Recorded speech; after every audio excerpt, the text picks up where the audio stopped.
Okay, so I'm here at Timberline Lodge the day before the intended climb. It's still not clear if the conditions are going to warrant it. The benefits today is, or midnight, overnight, tonight, is that it's going to be cold. So the conditions will be cold, so icefall, rockfall risk is much reduced. Because of that, the question is, are we going to have a lot of snow that's going to make visibility quite bad? And it will be colder conditions, so you have to be dressed for it. The hike doesn't literally start at the Timberline Lodge, the hotel, but actually starts at the overflow parking lot to the lodge as you just come up the mountain. So there was like no snow before you turn towards Timberline Lodge, and then a winter wonderland ensued. So the U.S. Forest Service recommends that you do the registration. It's optional. You do have to get the $20 or $50 permit to climb Mount Hood on recreation.gov, but the climber's registration is in the Y East Lodge, which is on a lower level than the actual overnight lodge. So this is also called the day lodge. And you also can pick up a wag bag. You do have to carry a wag bag on the upper mountain. Okay, so climber's registration, it's right by the big map, just as you get to the parking lot here, so on the lower level. We want to get at least one wag bag per person. Then fill out one of these forms, drop them in the slot, so they know who to contact if you get in trouble. Okay, so by the porta potties of the trailhead, we've got these trash cans for the wag bags. Special wag bag trash cans.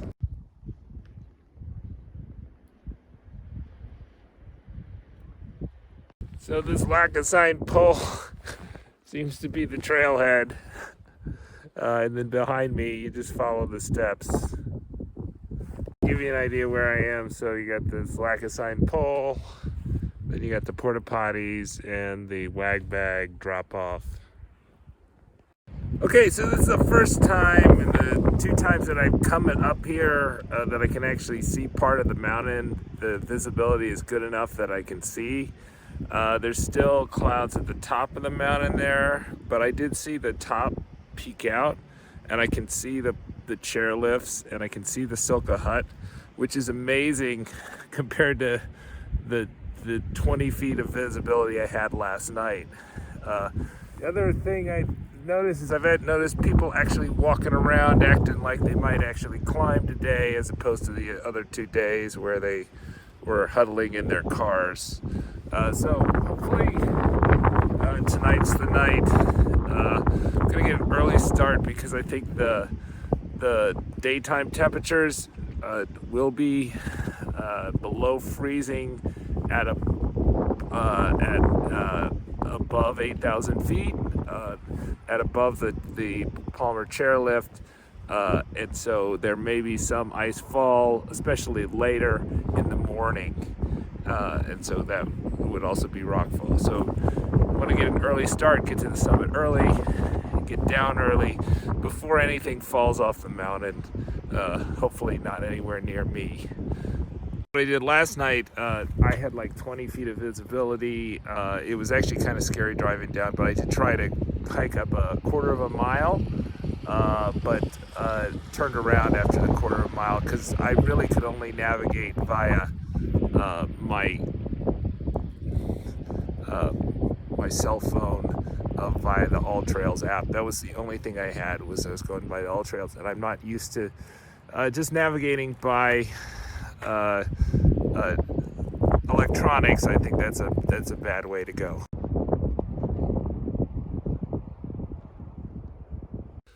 Okay, so I had a almost midnight start. I'm just under Crater Rock here. Look up there.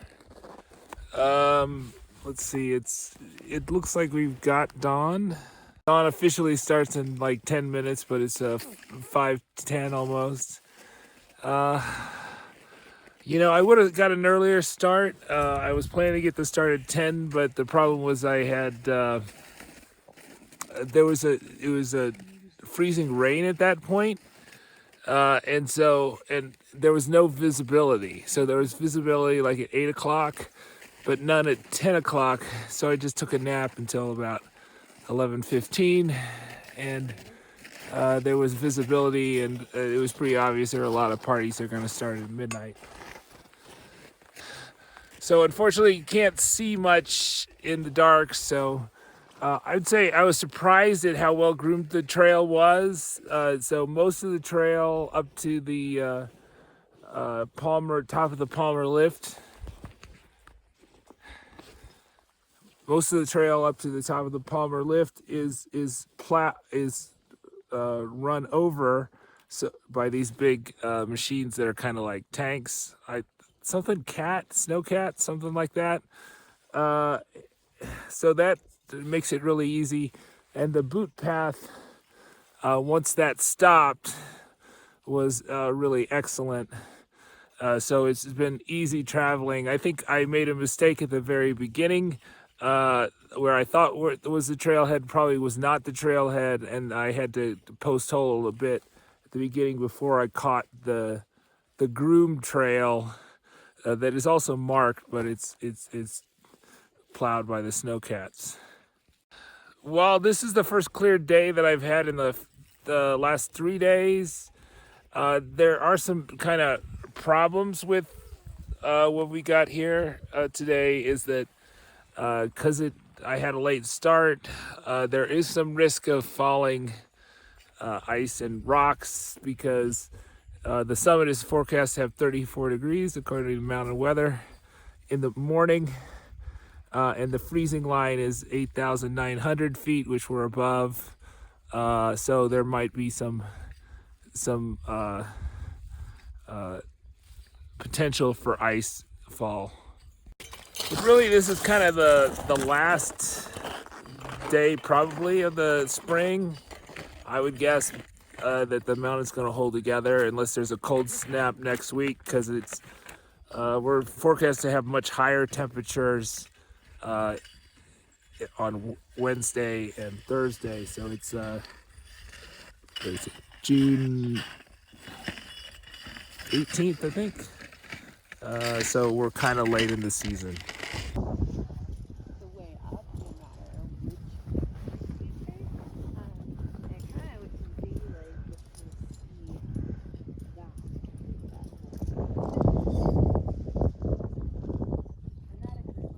So it's 6 a.m. and we can see the shadow of Mount Hood in the background. We're at the Devil's Kitchen right here. You can see it behind me and the blue glacier part of it. Obviously you don't want to get close to it, but the path goes well clear of it. I don't think anybody's going to the pearly gates today. I think they're all going to the old chute. And you can see those guys way in the background.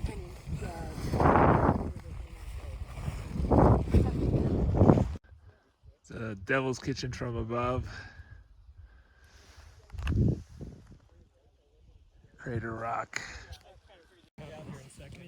What's gonna happen?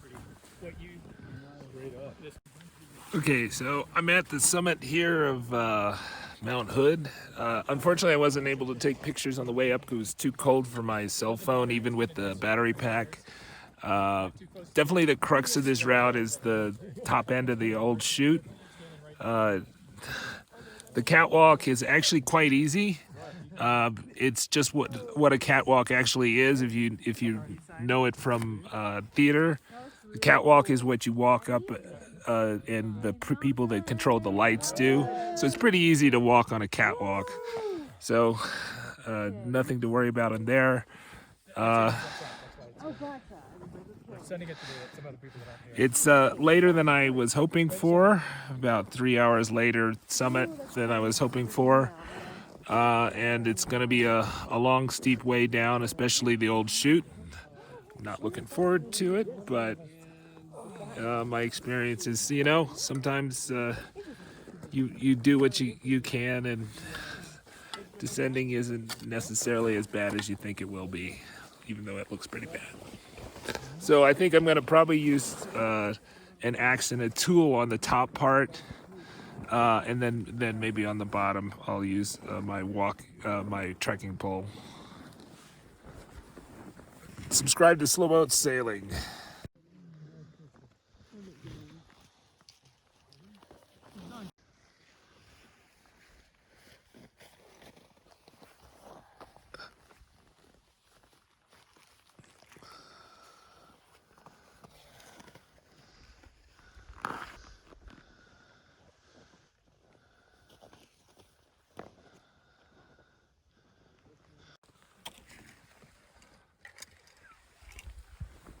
We're gonna leave you behind, Ryan. Okay.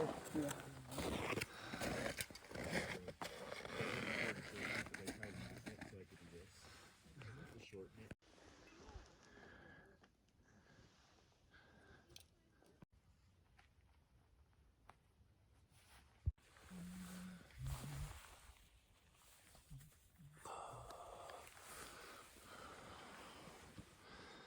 Top of the old chute.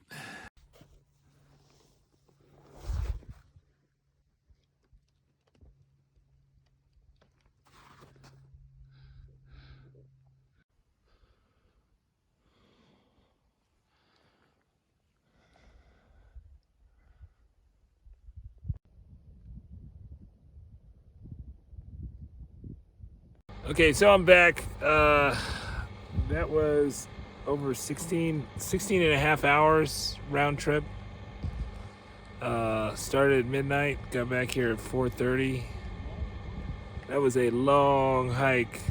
I would have to say, in terms of a climb, a comparable climb was Pico de Orizaba and also Shasta.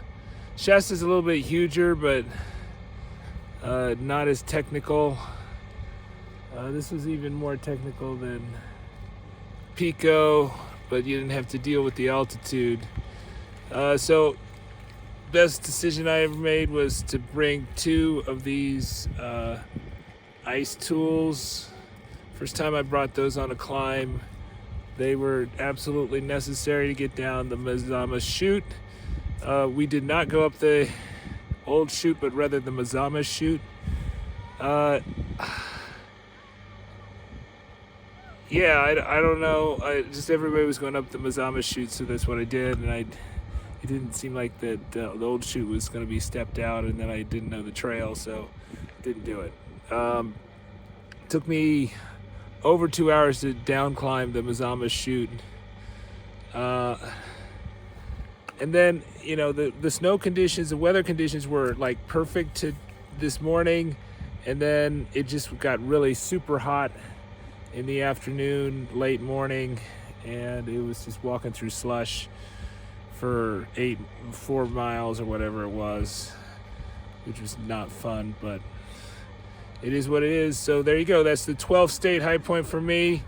We got the Oregon's high point now over with, so we don't have to go back to this rainy place. Sorry, I know people love it, but I don't know. It was really rainy and cold, and we had to wait a long time. We had to wait 3 nights. We thought we had weather windows 3 times, and we didn't have it until the 3rd one. Glad we got it out of the way, and we can move on to another state high point. Subscribe to Slow Boat Sailing. We give you the secrets to crush your outdoor adventure.